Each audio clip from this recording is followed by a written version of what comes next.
ॐ भद्रं कर्णेभिः शृणुयाम देवा भद्रं पश्येमाक्षभिर्यजत्राः स्थिरैरङ्गैस्तुष्टुवागुंसस्तनूभिः व्यशेम देवहितं यदायुः स्वस्ति न इन्द्रो वृद्धश्रवाः स्वस्ति नः पूषा विश्ववेदाः स्वस्ति नस्तार्क्ष्यो अरिष्टनेमि स्वस्ति नो बृहस्पतिर्दधातु ॐ शान्ति शान्ति शान्तिः Om, O gods, may we hear auspicious words with ears.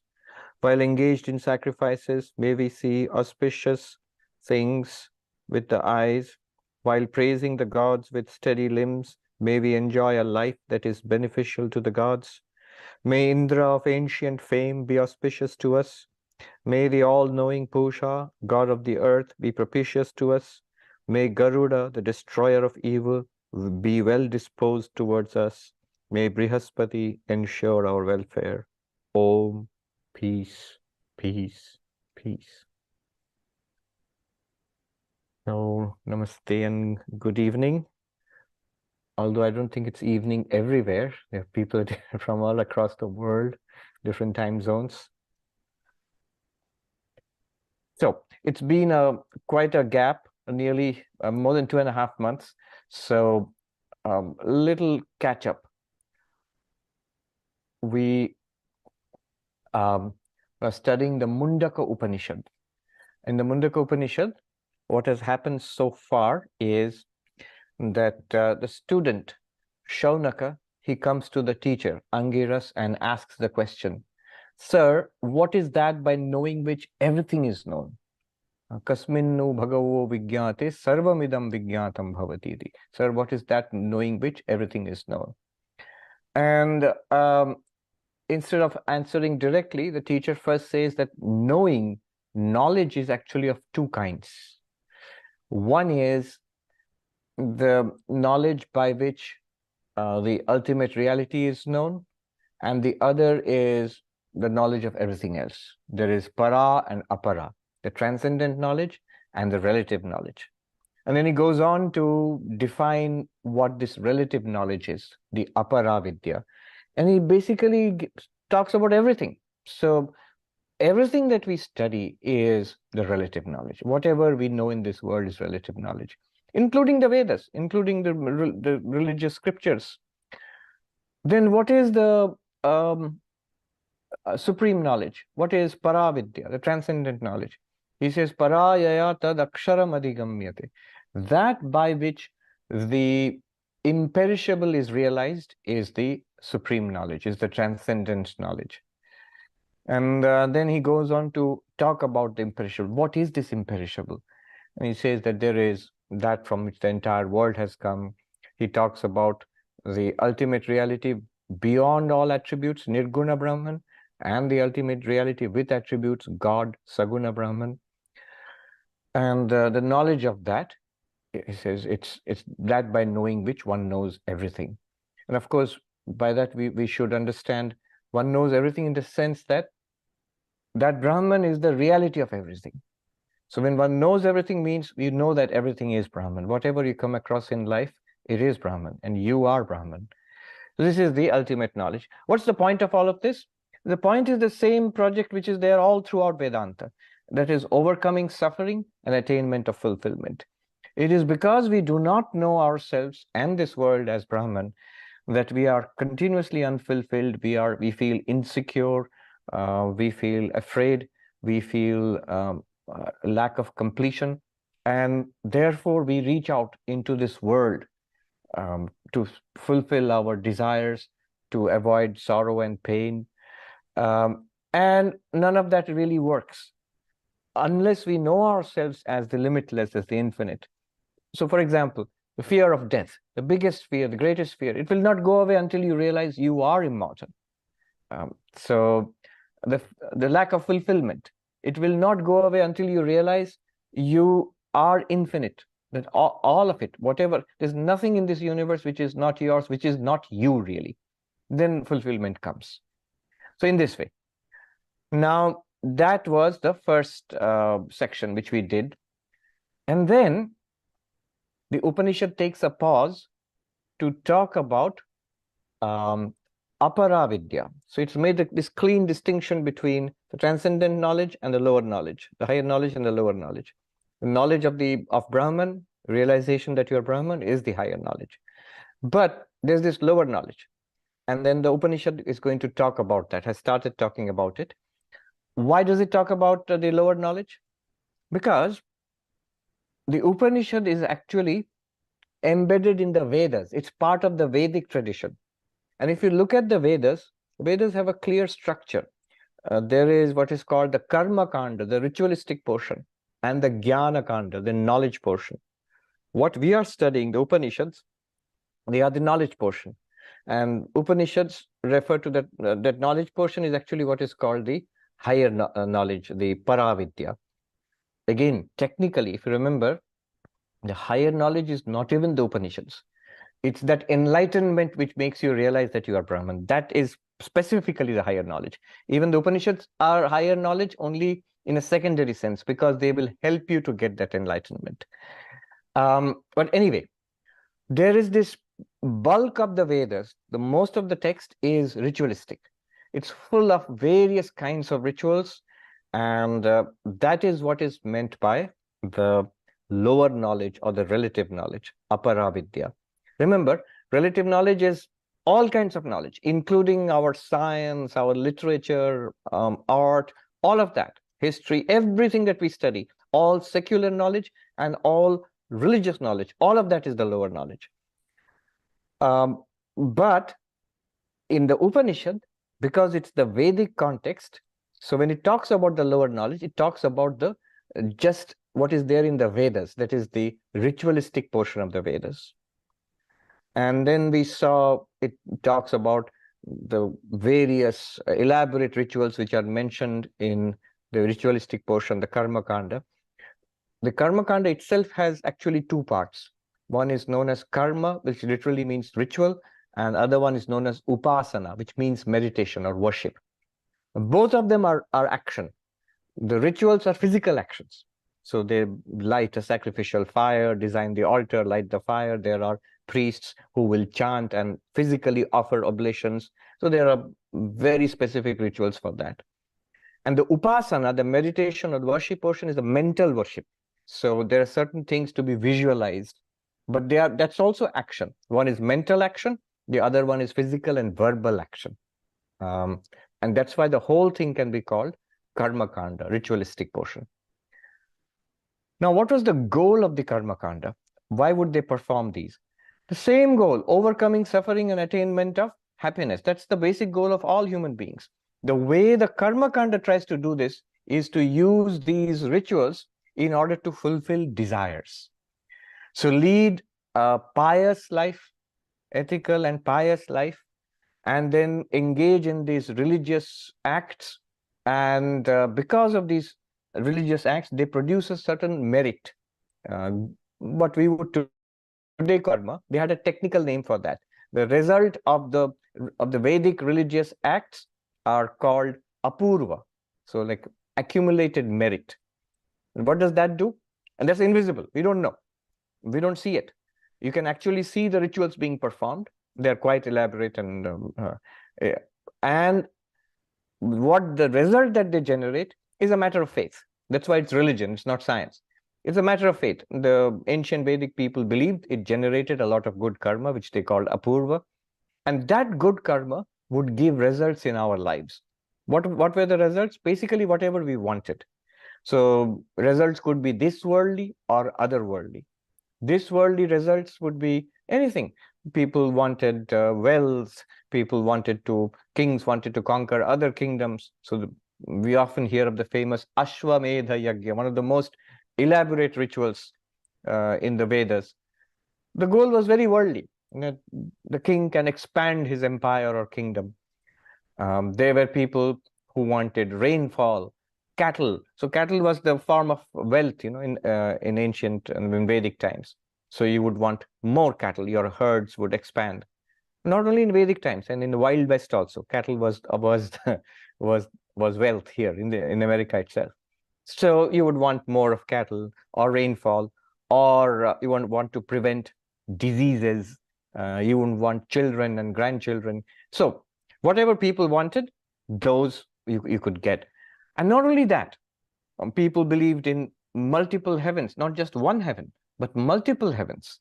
And the Vedic people believed in it. The Buddhists believed in it. The Jainas, all the ancient Indian religious people in India, they believed in multiple heavens. And you could get these heavens by the force of the merit accumulated in the Vedic rituals. Could perform a number of these Vedic rituals, and the result would be after death, your accumulated apurva, the merit, would ensure that you, not the physical body, the sentient being, the jivatma, would go to another world, a heavenly world, and stay there. And it would be a very, very pleasant experience. And there are descriptions of heaven in magnificent terms. You do not age there. There is no physical disease, nor is hunger. Hunger doesn't trouble you. Disease doesn't trouble you.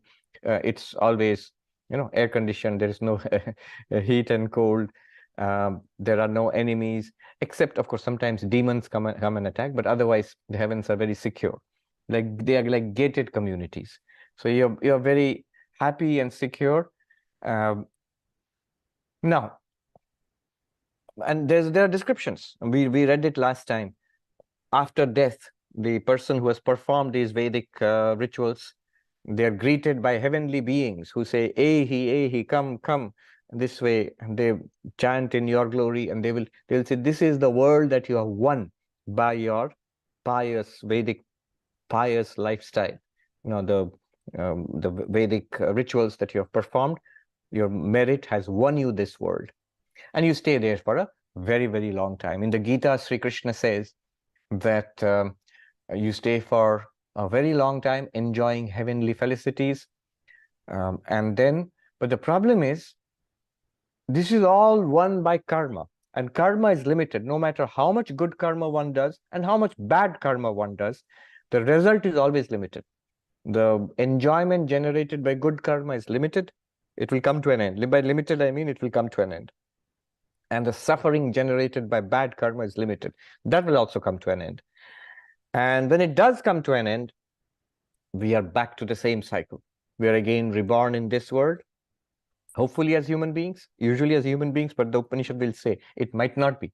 There might be inferior births also. Why? Because if all your credit is exhausted, all the good karma is exhausted, then bad karma might take hold of us and then whirl us into animal births or whatever.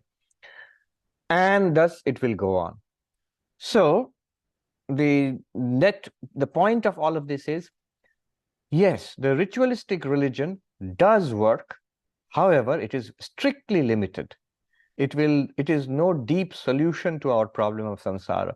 It just extends samsara. It gives you a pleasant samsara. It gives you a nice life here and a nice life hereafter, but all of it comes to an end. And again, we are back to the same grind. It is not liberation. It's not moksha. It's not freedom. It is just this life. So Hindus, even today, although the old Vedic religion is gone, but it still lives on in many forms in modern Hinduism. The old fire sacrifices have been replaced by our elaborate pujas, but the rituals still live on. So if you see traditional Hindus, there are many who perform rituals when they want something, when they think the things are going badly for them, they have had a series of problems in their life, maybe disease or accident or something, they'll perform rituals to ward off bad karma or whatever. Or if they want something in this life, whatever it is, someone to get married, someone to have children, someone to get a job, or whatever it is, there'll be pujas for that. It's the same philosophy coming from the karma kanda. Do this ritual, it will generate good karma, and you will get what you want. None of it is very spiritual at all. It's still pretty worldly. Even the otherworldly stuff, yes, it's good in the sense that one has to be has to lead a disciplined life. Otherwise, if a person is very immoral and indisciplined, they cannot, these will not work. The rituals demand that we lead a pure life. In that sense, it's a little disciplined. What else did I want to say? Yes, one more point before I get to the mantras themselves.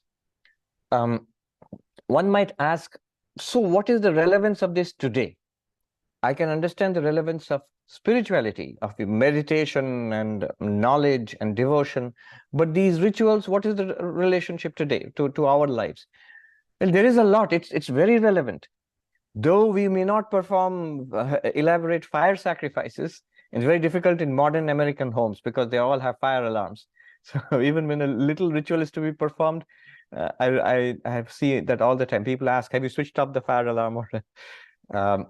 But conventional religion continues.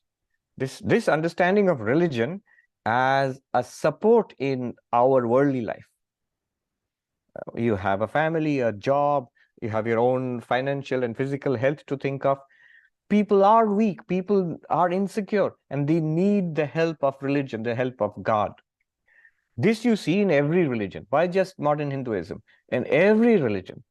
There are more takers for this kind of religion today, and they always were, and there always will be for this kind of religion. You might call it mass religion.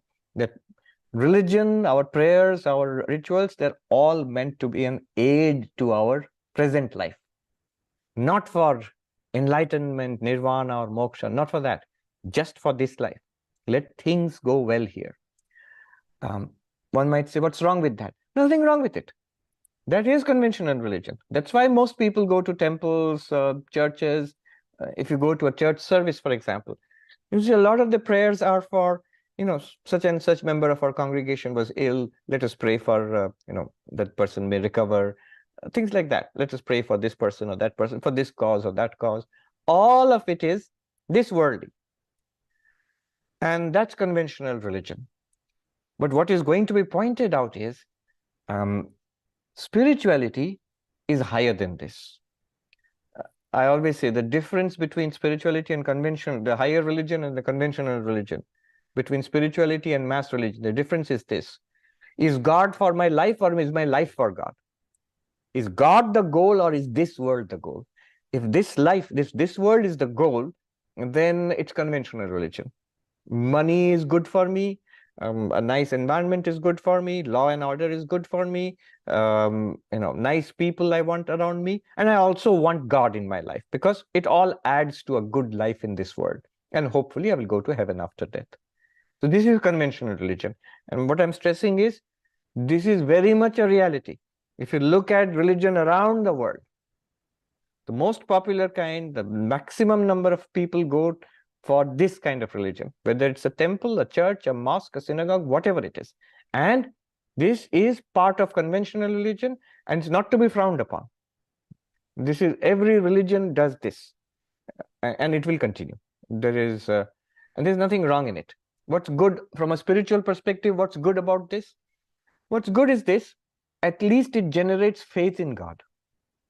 So if you go to a temple or a church and ask for and pray for something in this world, like curing an illness or getting a job or whatever it is, and it works, it increases faith in God, that there is something, there's some power which I can rely upon.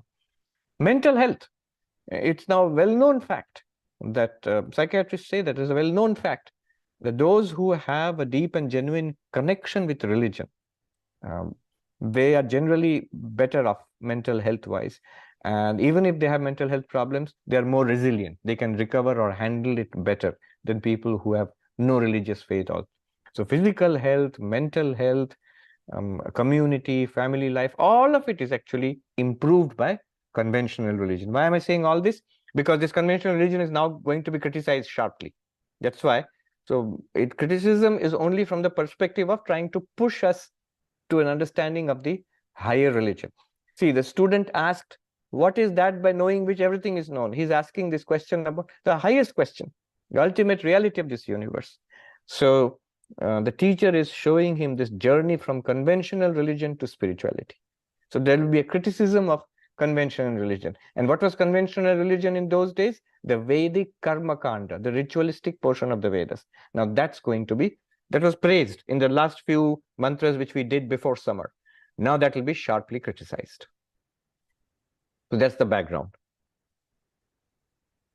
We had done up to mantra number 1.2.6. 1.2.6.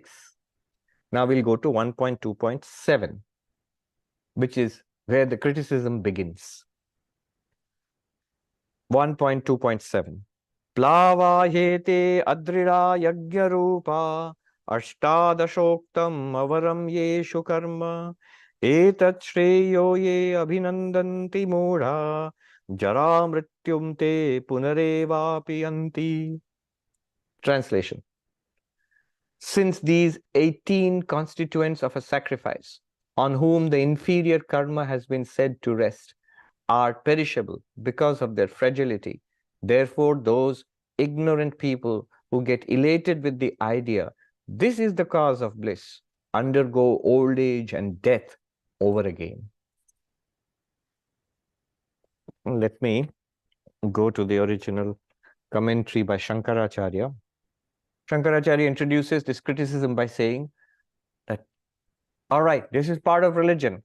However, from a higher perspective, note that all of this, avidya kama karma, all rituals are avidya kama karma karya, the effect, the product of actions prompted by desires born of ignorance. Ignorance, avidya. Kama, desire. Karma, action. So this is a phrase which Shankaracharya is very fond of, avidya kama karma, which basically describes all our worldliness. So all worldly activities, whatever we pursue in this world, good things, which have led to the development of civilization and everything. But whatever we do in this world, this is karma, and this behind this karma is desire, kama. I want, I'm unfulfilled. Where does this desire come from? It comes from avidya, ignorance. Ignorance of what? That I am Brahman, my ever fulfilled nature. I am ever fulfilled. I just don't know it. I just don't see it. And therefore desire comes. It is inevitable. Not knowing my nature as Brahman, absolutely not aware of it, what is presented to me? This mind, this body, this personality. And clearly this personality is so limited. It is subject to old age and disease and death. And those are the big things. But also the daily dissatisfaction. I need food and drink and air and protection, a house and human society. So many things are necessary for me to continue as a healthy individual. And that too for a very short period of time, for a few years. And it is attended to with a lot of trouble. You have to put, to lead a wholesome life in this world. And that seems to be continuously falling apart. And as you grow older, it becomes more and more difficult. The struggle becomes more and more difficult. Right. Now, therefore, when we have this personality, this body, mind, it is obvious that we will be insecure. It's obvious that we'll be scared. It's obvious that we'll be grasping and desiring this and that. And that's our life. So, avidya kama karma. And that's not just our worldly work. Even these, Shankaracharya says, even these religious rituals which we perform, they're also prompted by fear. They're also prompted by desire.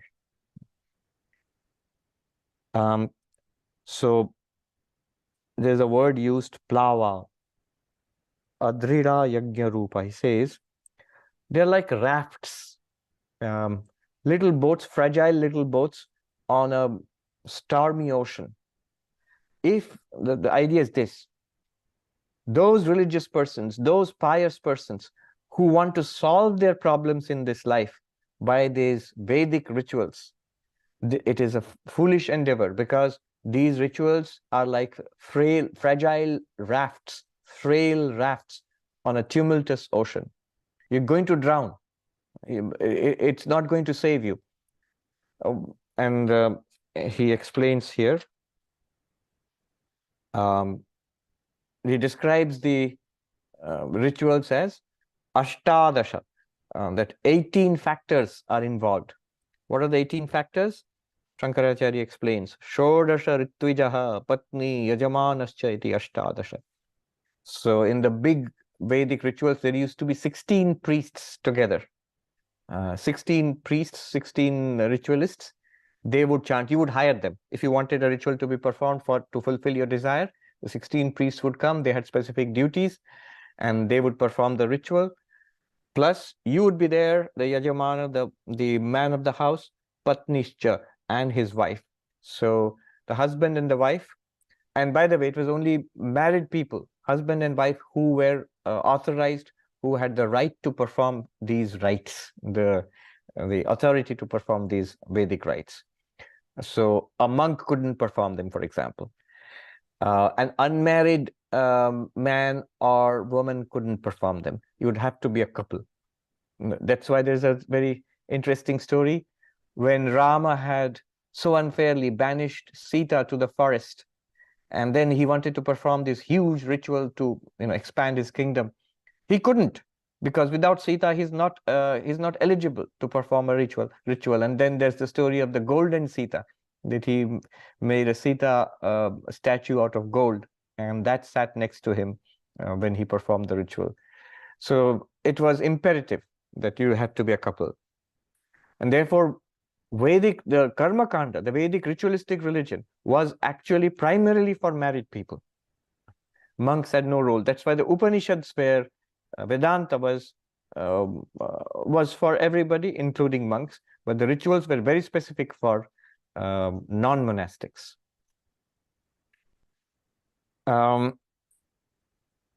Then he says, Etat shreyo ye abhinandanti mura. Those who celebrate this, that we are pious people, we are devout people, and we are on the right path, and we will be happy in this life. Muraha, they are foolish. Again, remember, they are foolish with respect to Vedanta, with respect to the higher spiritual life. That foolish in the sense that it will not work. But they are not foolish compared to, say, people who, the addict on the street or the criminal in the jail. No, the addict or the criminal or just the gross materialist is much worse, because that person has already invited trouble and suffering to himself and causes suffering to everybody else around him and is a menace to society. Whereas these people are the very backbone of society. These people, these ritualists, these devout people in every religion, they are basically what constitutes civilization. So all of society is made of such people. They're decent people. They are the people whose, they constitute the good families. They are the very foundation of a good functioning society. However, the criticism is, Jara mrityum te punarevapi yanti. They fall into the old age and death again. What does again mean? So, having enjoyed heaven for some time, Shankaracharya says, kinchit kalam, for a short period of time, for a period of time, swarge sthitva, having enjoyed heaven, dwelling, the heaven dwellers. But all heavens are temporary, as are hells, as are these lives. Only Brahman is eternal. The spiritual reality, God, Brahman, the ultimate reality is eternal. Everything else changes. So they will come back to this world, and they'll be troubled again by birth and sickness and toil and strife in this world, and ultimately disease, old age, and death. And how many times? Punaha, again and again and again. Then the next verse. So this criticism will continue for 3-4 verses. Verse number 8. Avidyayamantare vartamana swayam dhira panditam manyamana janghanyamana pariyanti mudha andhenaiva niyamana yathandha. The translation: remaining within the fold of ignorance and thinking we are ourselves wise and learned, the fools, while being buffeted very much, ramble about like the blind led by the blind alone. So very graphic description. What happens to such people? Again, remember, he's not condemning conventional religion. Nor is he condemning such people. He's just showing that there is a higher path. You have asked for that ultimate reality. Compared to that, this is an inferior path. So these are all good and pious people. And you will say, but they are suffering. Yes, but their suffering is actually much less than the suffering of most people in this world. Those who are not pious, those who are not moral, ethical, their suffering is even more. They fall into trouble in this life, they cause trouble to others, and they fall into hell after this life. So they talk, these are people who actually go to heaven after death. So he says, avidyayamantare vartamana, in the midst of ignorance. Shankaracharya uses the word aviveka praya. Those who are immersed in ignorance. So the ignorance of not knowing their real nature, that's of course the ultimate ignorance. And then the ignorance of thinking, I am this body. Then the ignorance, the multiple ignorances, the ignorance of all the consequences of that original ignorance. The ignorance of thinking that, wealth will fulfill me, people and relatives will fulfill me, gadgets will fulfill me, job and awards and recognition and friends will fulfill me. They do. I was reading Christopher Isherwood. He says this criticism of worldly pleasures is, he says, it's silly. Don't pretend that you don't like it. You do like it. But what is meant when these are criticized is that to think that these will fulfill us somehow, that they will give us any lasting fulfillment and that we'll be done with it, that's insanity. He says that is insanity. Spiritual, he says, Christopher Isherwood, he says spiritual life is basically a call to sanity, that none of this is working. You do enjoy these pleasures and don't pretend that you don't.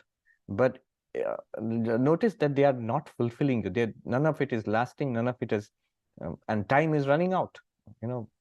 Old age and death are coming. The Upanishad would say they're coming again. Once again, they're coming. They have come many times in your past. So, immersed in ignorance. And Shankaracharya uses an interesting term for ignorance, aviveka, lack of discernment. The truth is right here, but we are seeing it covered up, mixed up with the appearance. So it's not that we are seeing the world and there's something else called Brahman which we have to realize. It's right here. We're actually experiencing Brahman all the time, but we are unable to discern it from the network of Maya, from the names and forms and the activities which cover like Brahman, like a net. It's right here.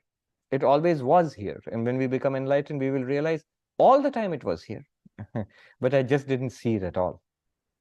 So aviveka praya, immersed in lack of discernment. But what is a big problem? See, if all this was recognized, it wouldn't be a problem.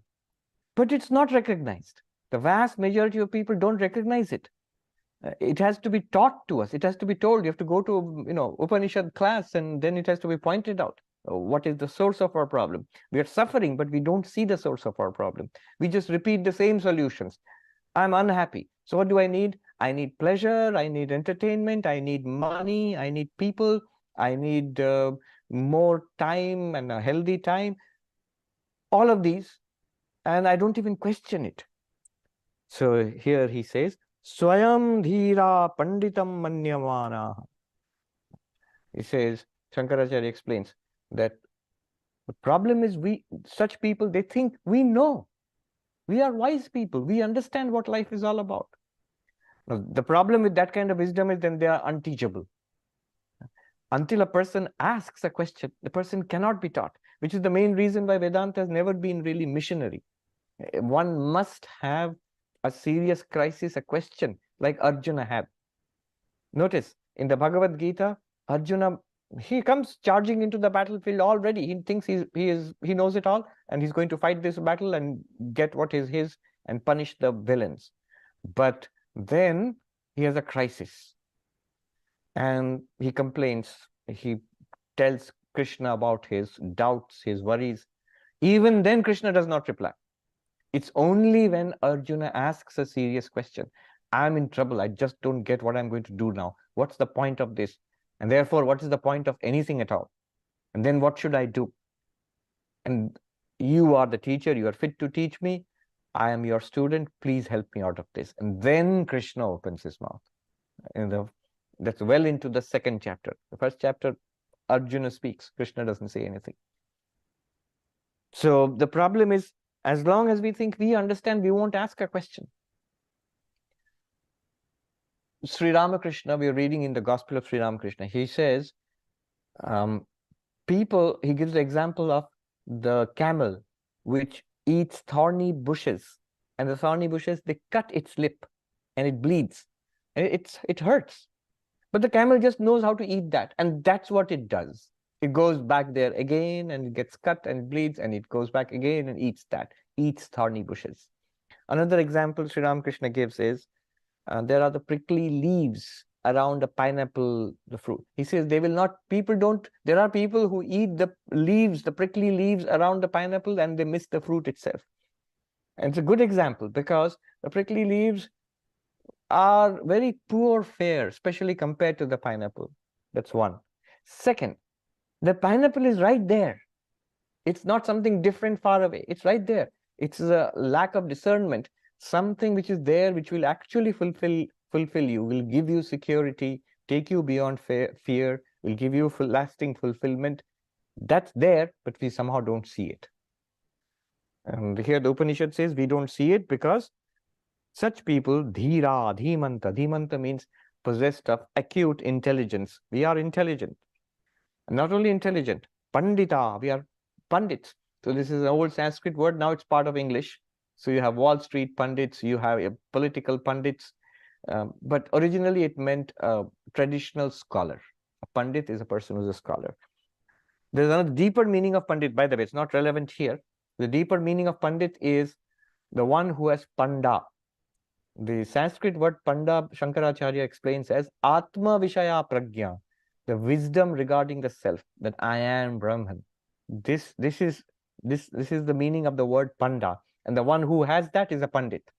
So literally the word pandit in the original spiritual sense means an enlightened person who realizes that I am Brahman. Anyway, not relevant here. Here he says pandita vidita veditavya cheti manyamana. They think we know what has to be known. I understand life, or I understand the world. I am a PhD in science, or I understand psychology, or I'm rich. I've made millions, and so I know a thing or two about life. Manyamana means pride, a kind of self-serving pride, which is, so why should I learn from you? Why should I learn from you? What is there for me to learn? I know it. Shankaracharya comments there, Atmanam Sambhavayanta, glorifying themselves. Even if they don't say it, they think it. People think it, that I know. Therefore, I don't have to learn all this from you or from any text. Well, one might say, maybe they do know. How do you know that they don't know? Well, they don't know because look at the result. He says, Janghanyamana. They suffer. They suffered so terribly. He says, Shankaracharya explains here, how do they suffer?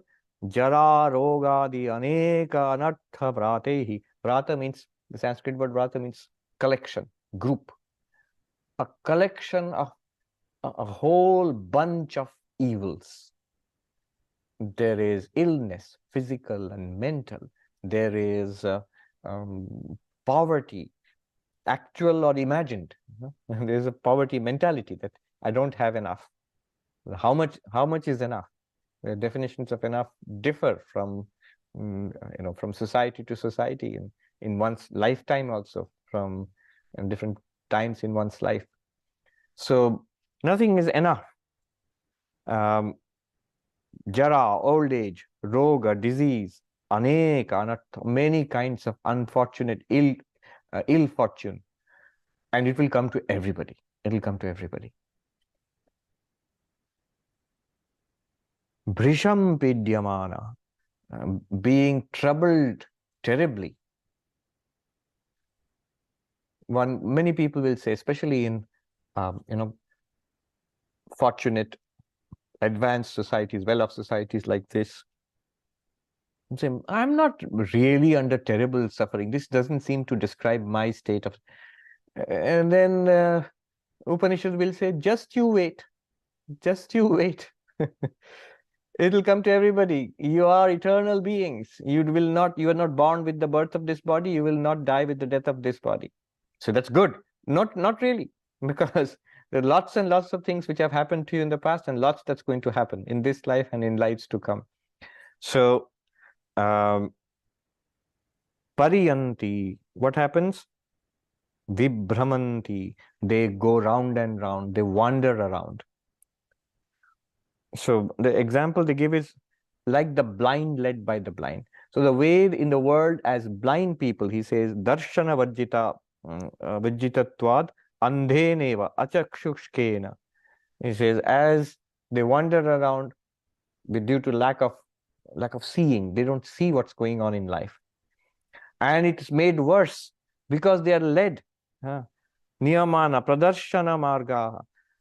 Just as if I don't see and you are wise, please teach me. I want to know what is right and wrong. What should I do with my life? What is the goal in this life? And there are people ready to teach us. First and foremost culprits, our own parents, and then the education system, and then society itself. It sort of educates us into being worldly in this world. And there is no teaching about spirituality at all, especially in these days today. So we think this world, it's good. This is what there is in this life. I need to be popular and rich and successful, and win the rat race. Winner of the rat race is also a rat. But and if you ask then, I don't know then. Right now, let me do that first. The result will be either you will succeed in doing what you wanted to do. The result of that, getting what you wanted to get and doing what you wanted to do, the result will be dissatisfaction. That I got it all, but I didn't get the kind of satisfaction I thought I would get. Money and relationships and, travel and entertainment, all of that, loads of it, has still not fulfilled me. The problem is our ignorance. It's not really the problem of money. It's not the fault of other people. It's not the fault of the job. It's not even the fault of the body. They're all doing exactly what they can do. But we expected too much of them. We expected like limitless, undying fulfillment from them. It's impossible. Nothing limited in the world can give you limitless fulfillment. So, andheneva niyamana yathandha. Just as the blind led by the blind. He says, loke, as in the world, the example is andha, akshirahita, those who are deprived of vision. Gatta kantakadau patanti tadvat. Just as they fall into a pit or they fall into a thorny bush and they get hurt, exactly in the same way, though we do not see what life, we don't understand what life is about, and we get hurt again and again, and worse, we think we know, or we are led by people who think they know, and we go from problem to problem. A psychologist said, with all our therapy and counseling, what we can do at best is tune you up so that you can, what we call normal, is you can sort of be normally unhappy, just like everybody else. That's the best you can expect.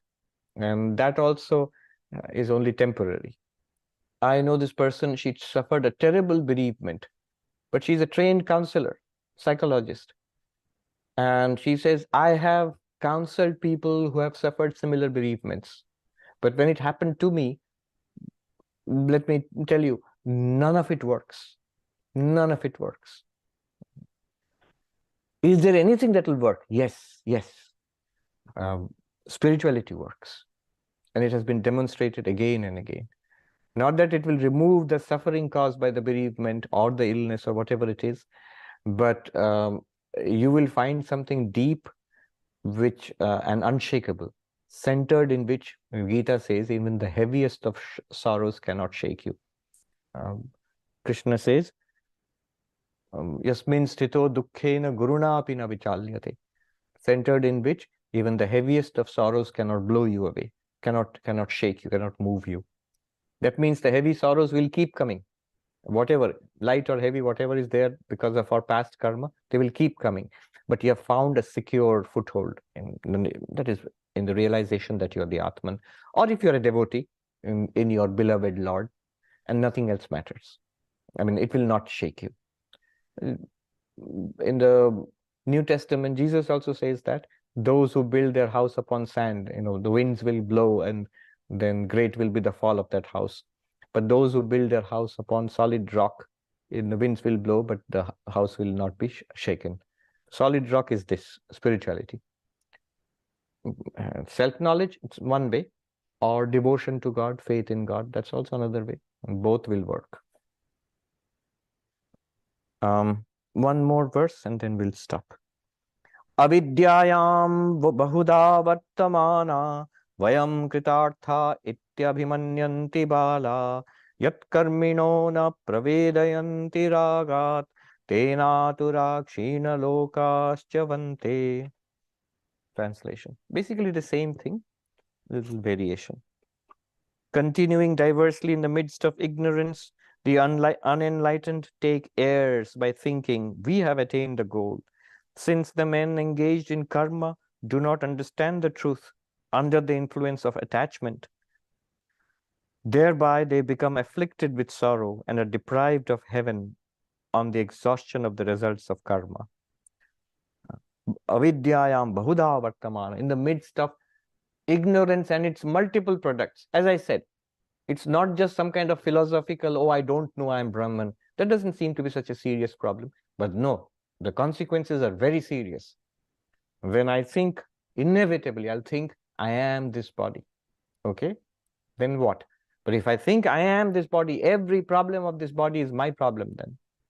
And then everything related to this body becomes related to me. These are my parents and my relatives and children and grandchildren. This is my house and this is my car and this is my dog and my money. Those are others. They're separate from me. All of it comes from body identification. And then what I want in life, a lot of money and good food and pleasure and entertainment and power and endless desires. Again, identification, because of identification with this little personality. And that is inevitable. You can't get out of it. This is called bahuda in various ways. It's not simply, I don't know that I'm Brahman. The results of that are various. And the road to freedom is always open. We block it ourselves. Vayam kritartha iti abhimanyanti bala. We think we are fulfilled. And we say, no, it's not really true that all is suffering. I'm doing pretty well. Things are going well for me. I'm educated. I live in a first world country and I have money and I am young and I have many friends. I know I don't have it all, but I'm a kind of, I don't demand much. I'm a quite reasonable guy. I'm quite well satisfied. You're asking for serious trouble and very soon. Abhimanyanti, think that we are fulfilled. Things are going well. Or, of course, here is referring to the performer of Vedic rituals. I have performed all these great rituals. Things are going well in this life, and after death, I shall go to heaven. I'm set. What the Americans say, I'm set. It's all set for me, for a great life and a great post-life, post-mortem existence. Everything is great. No. Balaha, Shankaracharya says, it's called children. What do we mean by children? Shankaracharya says, Ajnaninaha, the ignorant, those who do not know the truth. They do not know the truth. Why not? Shankaracharya comments here, Pravedayanti tattvam, na pravedayanti tattvam, na jananti. They do not know the truth. Truth about, of course, about Brahman, but also about the nature of this world. They turn their eyes away from the nature of this world. It is all impermanent, all going to come crashing down very soon. Why not? Why do they avert their eyes from this truth? Ragat, because of attachment, desire, death. It's there, and it's our serious problem. You'll see 99% of people, they will say, we don't really, it's not a problem. We don't think about it. We don't think about it, but why not? If there was a serious problem in our lives, we immediately start thinking about it. The slightest problem, a little pain in the body, little downturn in the Wall Street, financial problem, medical problem, relationship problem. Immediately we constantly start worrying about it. How come we are not worried about death? The biggest problem for all, we just avoid it. And the reason we avoid it is raga, because of desire. Desire for what? Karma phala raga, raga abhibhavan nivittam. Because of being overcome by the desire for the results of karma. Remember, the context is those who perform Vedic rituals wanting certain things in life. So because we are waiting, it's like how eagerly you order things on Amazon Prime, and you eagerly wait. When is it coming? 1 day delivery. Come on, 1 day delivery. We eagerly wait for, like kids, for their presents. Similarly, our attention is focused on all the goodies which are going to come in life. And therefore, we avert our vision from the terrible truth.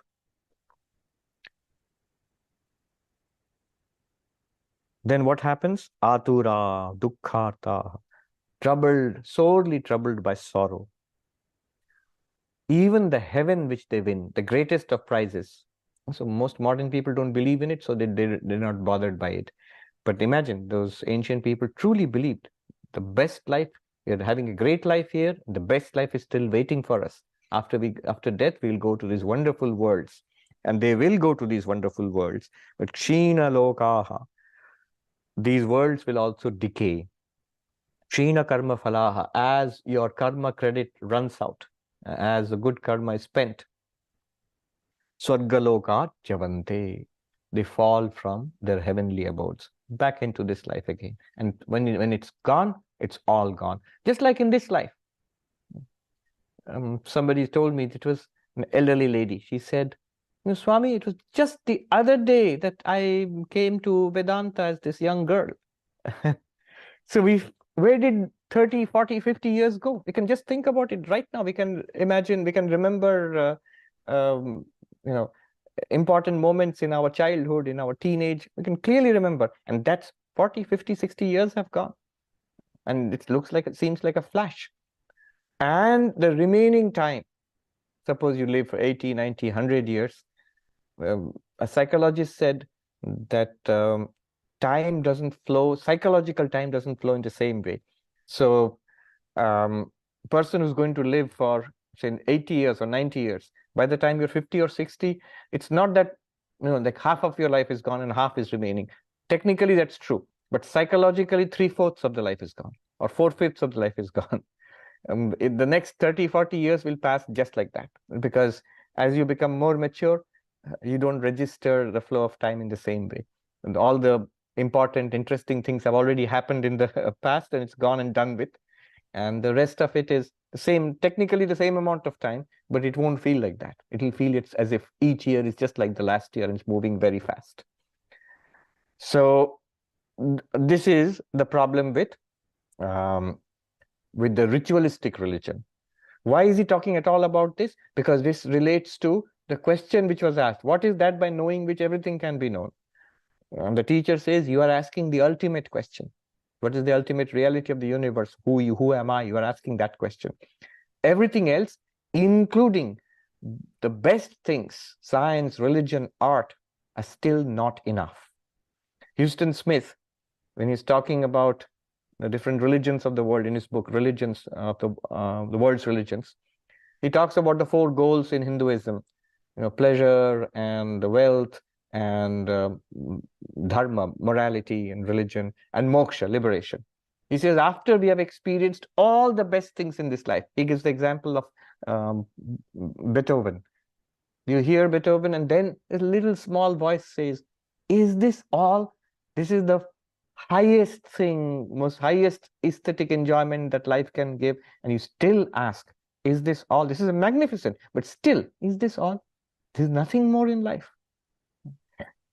So none of this can fulfill the human heart because we are actually infinite. Only the infinite can fulfill us. So what? What's next then? It's not a counsel of despair. It's not a counsel of pessimism. Next, he says, you have to go with this question. Now he has cleared the deck. The question which you came with originally, what is that by knowing which everything can be known? This is the real question. And so go ready as a spiritual seeker in search of enlightenment. This is real. Brahman is real. God realization, self-knowledge is real. And that's the real purpose of life. You're actually blessed that you have come to this position. And he has just, pushed back every other goal to the background, because none of them will be fulfilling. None of them will take you beyond suffering. Only this will take you beyond suffering. So what will happen in the next few classes is the student will now go to the teacher, ask the question, and the teaching will start. How do you realize this? The teaching about Brahman will start. Good. Let's take a look at the comments and questions. Sri Ram is saying if the puja worship is directed exclusively for getting Ishwar Darshan Mukti, do they get transformed into laudable spiritual method, and what role does it play in us? Good. I forgot to answer this because I should have raised this point myself. Remember, it is not a criticism of religion, though it looks like a severe criticism of conventional religion, of pujas and rituals. No. Technically, what has been done is a criticism of sakama karma, karma done with worldly desires. Rituals done with worldly desires, those are being criticized. And again, they are not being criticized because they're not saying that it is superstitious, it will not work, those are blind faith, these are not real. No, they are very much real. The Vedic religion recognizes that the rituals that we do, they will give you results. But even when they give you results, it's not ultimately fulfilling. However, then if you are seeking God realization, for us, for the rest of us, do those rituals have no meaning, pujas and everything? No. Remember, the pujas and rituals which are done for the sake of God realization, they must be done. They are not included in this criticism. They form a part of our spiritual sadhana for God realization. So they will become karma yoga. Not this karma, which is ritualistic karma, sakama karma, meant for getting things in this world and the next world. So there's the same karma, same pujas can now be done. You can worship God not asking for anything in this world, asking for purity of mind, asking for devotion, asking for knowledge. That's good. That's fully supported in Vedanta. So criticism of rituals because they do not lead to the highest. If those rituals are done for worldly purposes, as they are mostly done, but the same rituals can be done as karma yoga, and then it is fully accepted in Vedanta. Sangeeta is asking, to what do you attribute some people's most dynamic and spiritual productive part of the life to have begun as later age? Srila Prabhupada's case. Yes, age, you never know. In generally, you see mostly elderly people in religious gatherings, especially spiritual organizations.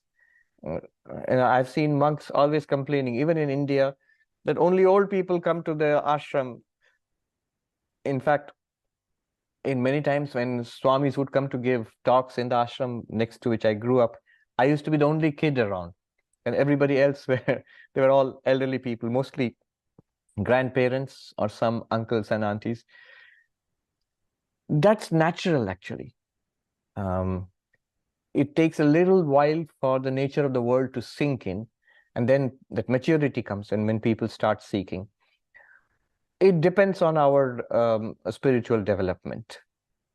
So the point is, whenever we get that impulse, that's great. That's great. And when we follow it up energetically, it doesn't take much time. So even if we get that spiritual impulse in advanced stage, doesn't matter. You start right then, it can be done. Anu is saying, Rather than try to repress desire, should we just see the limitations over and over again?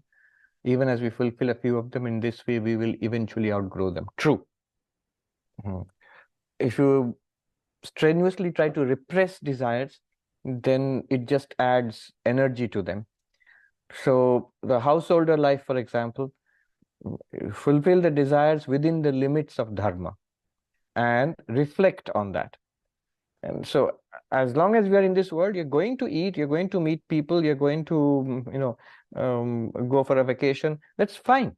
There's nothing wrong in that. It's over time we come to see this is not the point of it, and not make a big fuss about trying to fulfill, desires one after another. Yeah. As I quoted Christopher Isherwood saying that it's silly to say that, to condemn worldly desires. Don't pretend that you don't enjoy them. But the insanity lies in thinking that they will fulfill us. Rekhaji says, rituals done for the love of God. Absolutely. Rituals done for the love of God are very much part of Vedanta. They are not part of Karma Kanda. Patrick says, is contemplating our psychological state of ignorance for inspiring more sadhana, or does it have another function? No, it points out the source of our trouble and encourages us to inquire, to start on the spiritual path. Gaurav says, problem with rituals is results as finite, where Advaita leads to results that transcend time and space. Correct. If you want things from the rituals, they will give you limited things because the rituals themselves are limited. Advaita gives the unlimited, Brahman, which is your real nature. Is asha or nirasha the mula vyadhi to be dealt with in sadhana? Expectation of worldly results, is it the root problem? Yes. See, expectation of worldly results, as long as you expect them to fulfill you totally, then it's a problem. If you know that, yeah, I'm hungry, food is going to remove my hunger. But if like, it's as the old saying goes, you should eat to live rather than live to eat. And that's a good way of putting it. Most people, the problem is we're living to eat, not literally eating. We're basically eating the world, consuming the world, and we are living for that. And that is not fulfilling. That's the point. Then what do we do? What should we consume then? Consume God. So turn this desire to Godwards in devotion, in knowledge, in meditation, in service. Then it will be fulfilling. It will be fulfilling not only at the end, moment to moment, it will be fulfilling. Interestingly enough, some of the holiest and places of origin for Advaita teachings are deeply following rituals and pujas on a daily basis. Yes, but remember, those are rituals and pujas for spirituality, for realization, or for the welfare of the community, not for the purpose of getting, personal, worldly, or other worldly goals.